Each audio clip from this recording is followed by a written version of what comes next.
Jadi apapun ceritanya, mohon maaf lahir dan batin kalau memang baru Entok yang berbicara seperti ini. Dan memang di film itu tidak mungkin tolong ditonjolkan hal itu. Tapi Entok harus bilang bagaimanapun Vina tergolong anak yang liar. Anak yang liar, anak yang kurang kasih sayang, anak yang butuh perhatian dari banyak laki-laki. Kenapa? Karena orang tuanya tidak bersama dengan dia, ya. Kalau nggak liar, walaupun katanya pergi sama si Linda, apalah intinya liar, ya. Kalau nggak liar, ya, apapun ceritanya nggak akan mau lah boncengan sama yang baru laki-laki baru kena. Dari pakaiannya juga termasuk anak yang liar.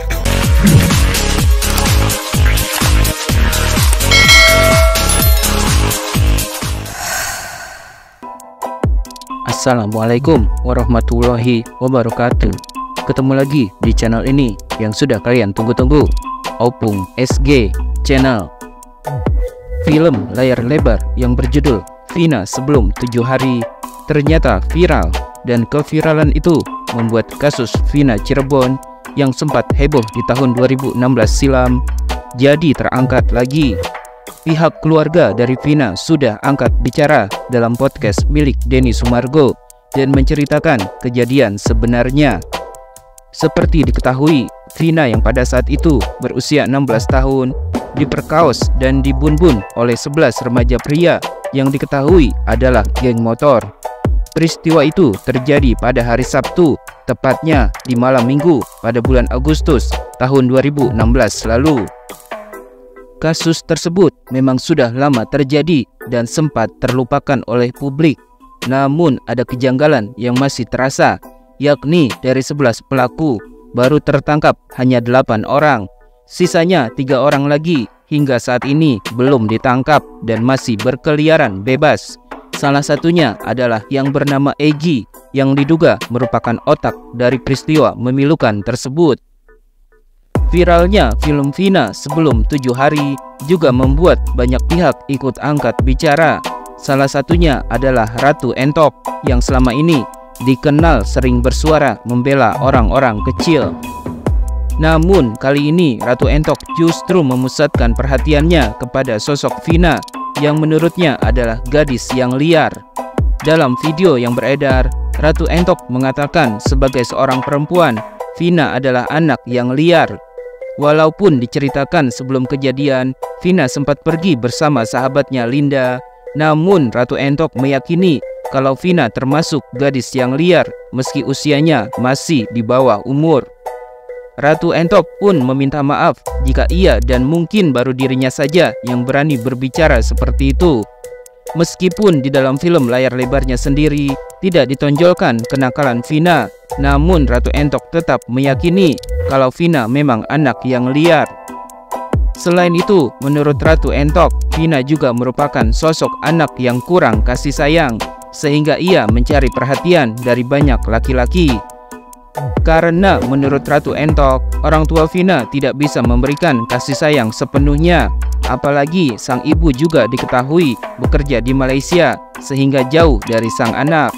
Karena itulah Ratu Entok pun berpesan agar tidak terjadi hal seperti yang dialami Vina. Jangan pernah menjadi anak yang liar, katanya. Kata Ratu Entok, kalau bukan liar, tidak mungkin Vina begitu gampangnya mau saja diboncengi oleh laki-laki yang baru dikenalnya. Mungkin Ratu Entok belum tahu cerita tentang Vina yang sebenarnya, karena dalam film jelas-jelas diperlihatkan Vina diboncengi oleh Kang Zaki, saudara dari Linda. Padahal di kejadian sebenarnya Vina diboncengi oleh kekasihnya yang bernama Eki. Ratu Entok pun menyadari mungkin dari ucapannya akan ada banyak hati yang terluka, tapi ia merasa harus mengungkapkannya. Bagaimanapun Vina tergolong anak yang liar. Anak yang liar, anak yang kurang kasih sayang, anak yang butuh perhatian dari banyak laki-laki. Kenapa? Karena orang tuanya tidak bersama dengan dia, ya. Kalau nggak liar, ya nggak akan mau lah boncengan sama yang baru laki-laki baru kenal malam-malam lewat dari kegelapan segala macam, ya. Dari pakaiannya juga termasuk anak yang liar. Kayak itu nggak bisa positifkan ABCD, nanti banyak yang terluka. Anak yang liar, ya seperti itu. Lalu pada video lainnya, Ratu Entok mengatakan bahwa 3 pelaku kasus Vina Cirebon yang belum tertangkap itu memang tidak pernah ditangkap. Ratu Entok pun membandingkan kasus Vina Cirebon ini dengan kasus yang pernah dialaminya. Kata Ratu Entok, tidak mungkin jika sudah berhasil menangkap 8 orang yang semuanya sudah mendapatkan hukumannya masing-masing, tapi sampai sekarang tidak bisa ditemukan sisa pelakunya. Ratu Entok mengatakan hal tersebut tidak masuk akal dalam logikanya. Dari film yang ditontonnya, Ratu Entok meyakini kalau ayah dari pelaku yang bernama Egy memang bukan orang sembarangan, sehingga sang anak pun sampai berani melakukan perbuatan jahatnya kepada Vina karena ia merasa ada yang membackinginya. Menurut Ratu Entok, secara logika, jika sebagian besar pelaku sudah ditangkap, seharusnya bukan hal yang sulit untuk mengungkap dan menangkap pelaku lainnya. Kata Ratu Entok, seharusnya pihak berwajib sudah bisa membongkarnya sejak lama.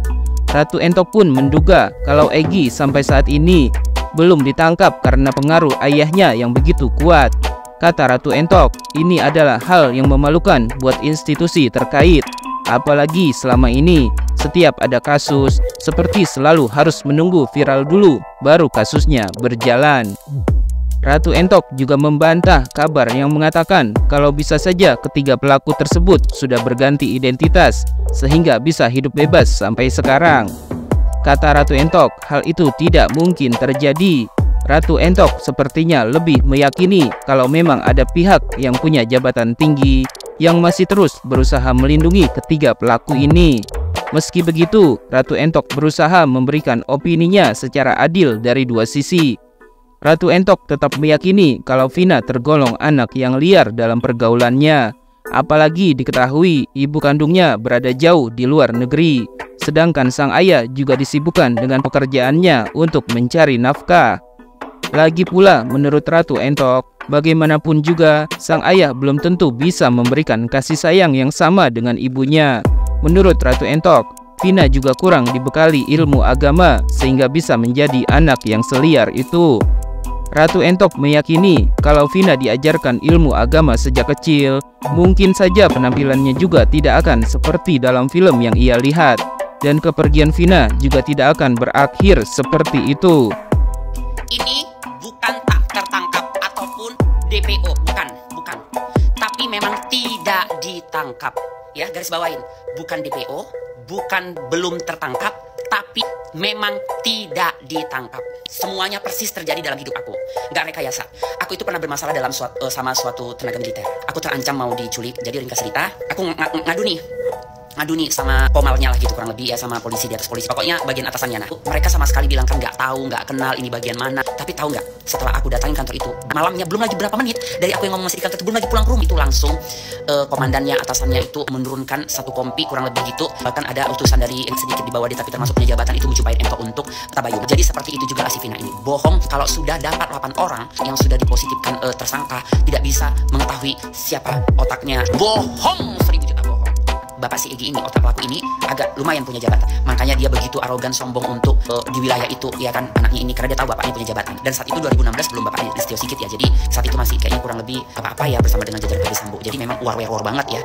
Itu makanya si Egy sampai sekarang selamat. Jadi malu banget kan, busuk banget kan. Kalau dipikir ya, polisi ini Polera ini sangat banyak jasanya sama kita. Ini bukan rahasia lagi, tapi rahasia umum dan itu fakta. Kalau sesama punya masalah sebelum viral, sebelum memang ada yang maaf, itu gak akan pernah jalan. Jadi cantik lah, sampai mau apapun gak bisa, beres semuanya pokoknya, karena memang dia yang mengatur. Kalau katanya diindikasi ganti identitas, nggak ada ganti identitas, nggak ada. Mau ganti identitas, mau ganti nggak identitas, positif sudah tahunya polisi, tapi tak berdaya penyidik karena atasan yang memerintah. Mohon maaf lahir dan batin kalau memang bicara Entok ini mungkin baru Entok yang berbicara seperti ini itu, tapi Entok harus bilang bagaimanapun Vina tergolong anak yang liar. Mamanya lagi di luar negeri, bapaknya memang ada, tapi ya begitulah, sampai mana sih seorang bapak-bapak kan gitu kan. Kalau nggak liar ya apapun ceritanya nggak akan mau lah, jangan sama yang baru laki-laki baru kenal malam-malam lewat dari kegelapan segala macam, sehingga berpotensi untuk dibegol. Jadi liar di sini udah pasti kurang semua kan, sosialnya kurang, perhatian kurang, agama juga kurang. Dari cerita sampai dengan kejadian asli dulu kan itu juga tahu ya, tidak ada memang unsur religion itu kuat di keluarga Vina, itu nggak ada. Makanya wajar Allah tidak membentengi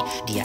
Makanya dia sampai teraniaya, sehina dan sekotor itu, tersakiti segitu-gitunya. Karena apapun ceritanya, orang yang dekat kepada Allah, orang yang membentengi dirinya dengan salawat, dengan sholat yang baik, dengan menutup aurat yang baik, dengan fitrah yang baik, itu Allah tidak akan pernah menghinakan dia. Sekalipun Allah mau menguji ataupun mau membersihkan dosa-dosanya, tapi tidak akan pernah terhina. Seperti diketahui, menurut cerita sang ayah, di tempat kejadian Vina masih sempat merangkak untuk menghampiri Egy, kekasihnya, yang ternyata sudah lebih dulu pergi untuk selamanya akibat perbuatan Egy dan teman-temannya.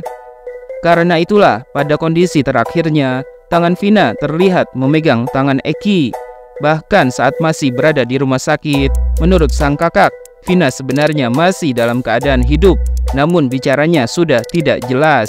Sementara itu, sang ibu yang diketahui sedang bekerja di Malaysia sebagai tenaga kerja wanita baru bisa pulang setelah 40 hari kepergian Vina. Karena pada saat itu, kondisi sang ibu memang sangat syok dan tidak memungkinkan untuk pulang ke Indonesia. Dari cerita sang kakak, pada malam kejadian, sekitar pukul 7 malam, Vina awalnya berpamitan akan pergi makan bersama dengan keluarga Eki, kekasihnya. Diketahui 8 pelaku yang sudah tertangkap akhirnya mengakui perbuatan mereka. Salah satu dari pelaku ternyata diketahui masih di bawah umur dan kini sudah bebas. Menariknya, setelah bebas, si pelaku yang saat kejadian masih di bawah umur ini mengaku kalau sebenarnya ia bukanlah pelakunya dan sama sekali tidak kenal dengan Vina ataupun Eki. Ia mengaku dipaksa untuk mengakui perbuatan yang menurutnya tidak ia lakukan. Namun pada saat tertangkap, ia justru mengaku mau melakukan perbuatan tersebut karena dipaksa oleh teman-temannya. Pelaku yang di bawah umur itu jugalah yang pertama kali mengakui perbuatannya. Dan ia juga yang menginformasikan bahwa masih ada satu pelaku lagi yang akhirnya ikut ditangkap. Sehingga semua yang tertangkap pada saat itu genap ada 8 orang. Sang kakak menjelaskan bisa mengetahui kalau Egi merupakan otak dari kasus tersebut karena semua pelaku memang menyebutkan nama Egi dengan jelas sebagai orang yang menyuruh mereka melakukan perbuatan keji itu kepada Vina dan Eki. Bahkan jika mendengar rekaman suara Vina ketika memasuki tubuh Linda, Vina juga menyebutkan bahwa otak dari semua pelaku adalah Egi dan Egi sudah kabur ke Jakarta agar tidak tertangkap.